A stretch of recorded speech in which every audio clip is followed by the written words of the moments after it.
Hej og velkommen til mit køkken, Nikolajs køkken. Jeg skal bage et brød, og det bliver ikke med den surdej, som vi lavede i klassen, men det bliver et lidt anderledes brød. Og det vi skal bruge, det er 150 gram affedtet mandelmel, og det har jeg her i. Jeg har ikke noget mandelmel, som man køber. Jeg har selv lavet det, men det har helt samme virkning og smag og alt det der. Og så skal vi bruge 90 gram banan. Jeg har en banan her, jeg ved ikke lige om, jeg tror der burde være 90 gram, ellers så har vi flere. Og så skal vi bruge 50 gram skyr. Det har jeg her, skyr. Og så skal der bruges 10-15 gram sukrin. Men jeg har heller ikke noget sukrin, så der bruger jeg flydende sød. Og der skal jeg så bare bruge lidt mindre end hvad der står, at man skal bruge af sukrin, og der står at man skal bruge 10-15 gram. Så skal jeg bruge 150 gram æggehvide og 2 hele æg. Jeg har æg og det der hernede. Så skal jeg bruge 2 gram bagepulver, eller 2 teske bagepulver, og der er noget bagepulver her. Og så skal der bruges noget kanel. Det har jeg i sin pose. Og ja, så begynder jeg så at lave det.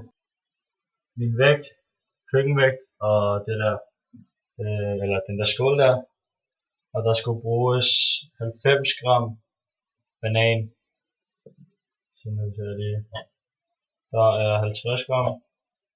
Og der er 81 gram banan.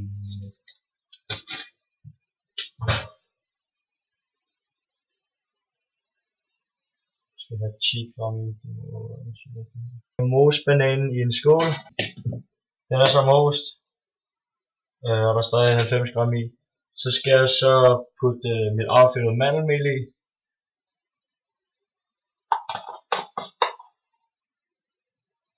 Sådan. Bagepulver i også. Ja. Yes. Flydende sød. Så jeg skal nok putte omkring en meget sødt, så man skal passe lidt på med at bruge det. Men til gengæld lidt chic. Ja. Nu er jeg i en tesked. Nu håber jeg ikke, at det bliver for sødt. Kanel i. Således. Og så skal der meget lidt salt i. Det nævnte jeg ikke før faktisk. Tilsætter jeg så mit æg og æggehvide. Skal vi se, og det var 2 hele æg. Okay, her. 150 gram æggehvide. Tilsætter 50 gram. Jeg har sat lige præcis 50 gram. Så har jeg puttet ingredienserne i hvert fald de fleste. Jeg vil ikke hælde ud af min computer. Der. Se hvad det er sådan en her I skal købe til skolen, den er meget bedre. Så rører jeg så rundt i det. Der står også jeg rører godt rundt i det. Når jeg har rørt det rigtig godt rundt, så skal jeg tilsætte 50-100 ml vand. Nej, det kan man nok ikke. Desuden har jeg tændt for ovnen, inden jeg begyndte, på 165 grader. Og det er jeg fjerner det der papir igen. Ja. Kan man se det? Jeg skal lige have 45-50 minutter i ovnen. Ja, og nu kommer så den sådan lidt mere kedelige del, og det er hvorfor man har valgt at bruge de her ingredienser frem for alt muligt andet. Og ud fra alt det som jeg brugte, og det er inklusiv de ekstra 50 gram skyr, der giver det så en fordeling på, altså per 100 gram giver det så 131 kalorier, hvor i 16 gram af dem det er protein, og 6,25 gram det er kulhydrat, og 4,6 gram det er fedt. Og ud fra hele portionen, altså hele brødet, der giver det så, det var i øvrigt 640 gram. Der giver det 843 kalorier med 102 gram proteiner, 40 gram kulhydrat og 30 gram fedt.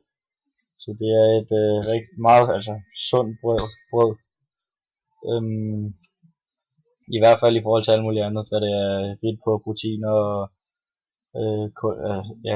ikke så mange kulhydrater og gode fedtsyre. Mandelmel, det er valgt fordi at det er glutenfrit, og det er højt på protein og højt på monomættet fedtsyre, og så giver det blot en beskeden blodsukkerstigning, og det passer derfor godt til en kost, hvor man enten ønsker at mindske svingninger i blodsukker.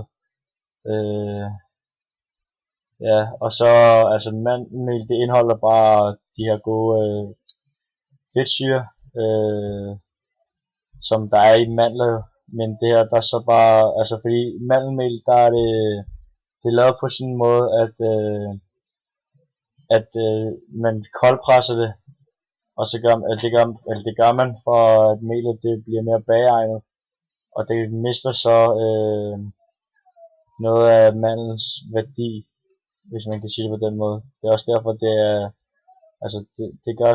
det indeholder 40% protein, og så er det mistet noget af deres kulhydrat og fedt.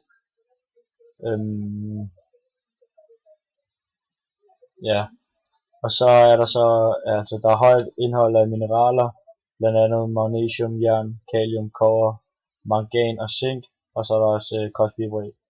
Så det er godt at bruge mandelmel. Så er der skyr. Det er fedtfattigt. Der er 0,2 gram fedt i. Så er det højt på protein. Jeg mener det er 10-13 gram protein per indhold, eller per 100 gram hedder det. Og det gør så også, at det er mættende. Og det har det bare en syrnet smag, som harmonerer rigtig godt med den søde banansmag og kanelen. Og så konsistensen også, det gør den blødere og luftigere, og selvfølgelig også tungere. Og proteinerne i den, i skyr, går ud fra det samme som skummetmælk, da skyr det lavet af skummetmælk. Og det er så caseinprotein, altså mælkeprotein, som der også er langsomt genoptageligt. Og bananen, den er primært med for at give smag. Og den indeholder primært kulhydrater, hvor resten det er vand. Så det er ikke fordi det er sundt som sådan. Det indeholder både vitaminer og kostfibre, men hvis en banan den er moden, så indeholder den ikke stivelse, og den der den var moden, så det er fint nok. Men det er bare, det er primært bare kulhydrater, og selvom det er en frugt, så er det kulhydrater i den her banan, det er fruktose, og det er ikke særlig godt for, hvis man skal tabe sig, altså vægttab, fordi fruktose det har ikke en påvirkning på leptinniveauet, og det er derfor, så det gør ikke særlig stor forskel, så hellere indtage noget andet kulhydrat. Leptin det er jo et fedtforbrændende hormon, og ved længere vægttab så vil det der niveau falde, og nogle gange så holder man så de her snydedage eller refeed dage, hvor man indtager flere kalorier end man normalt gør, og som regel mange flere kulhydrater for at få leptinniveauet op, og i det man indtager det her fruktose, det har så ingen påvirkning på leptinniveauet, som jeg vil holde mig til nogle andre kulhydrater i hvert fald. Og så giver det også konsistens. Flydende sød, det er brugt som erstatning for sukrin, som var en erstatning for sukker. Og det smager virkelig, virkelig sødt. Men det indeholder ingen kalorier overhovedet. Så det er et slags sukker uden kalorier. Det er helt perfekt.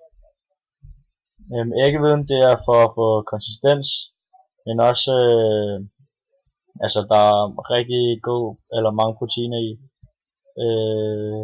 Og så det er low carb, der er intet fedt eller hvad hedder det, kalorier, eller undskyld, kulhydrater i æggehviden. Og så er der også vitamin B2 i. Og hvis man skal være helt flueknipperi-agtig, så er proteinerne i æggehviden, det er ovalbumin, ovoglobuliner, ovotransferin, ovomucin og lysosym, samt 3 proteininhibitorer og 2 vitaminbindende proteiner. Og de gør alt muligt, men det gider jeg ikke lige at læse op, når det tager så lang tid. Og det giver så også konsistens, og ikke mere sagt det. Og så har jeg brugt hele æg. Det er grund til, at vi også har brugt hele æg, og ikke kun ægget, det er også for at få den her konsistens. Det gør det meget tungere og luftigere. Men der er så kommet blomme med, og der er så de dårlige fedtsyre. Og så har jeg så brugt bagepulver, et meget, meget vigtigt middel til, når man skal bage.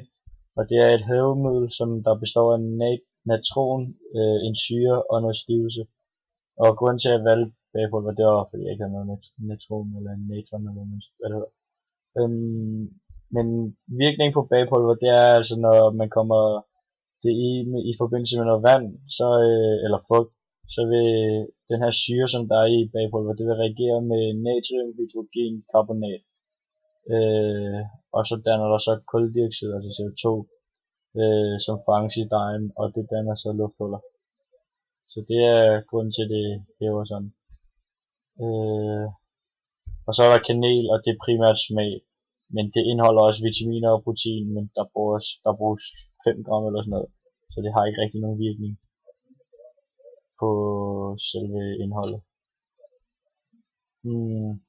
Og så kom jeg lige i tanke om, at brødet der, det er meget, meget tyndt. Så det bliver måske ikke så meget brød, men mere sådan kagestykker-agtige brødstykker. Fordi jeg havde ikke nogen der brødform. Så er der gået cirka 50 minutter, og vi tager brødet ud. Jeg ved ikke, om man kan se det. Kan man det?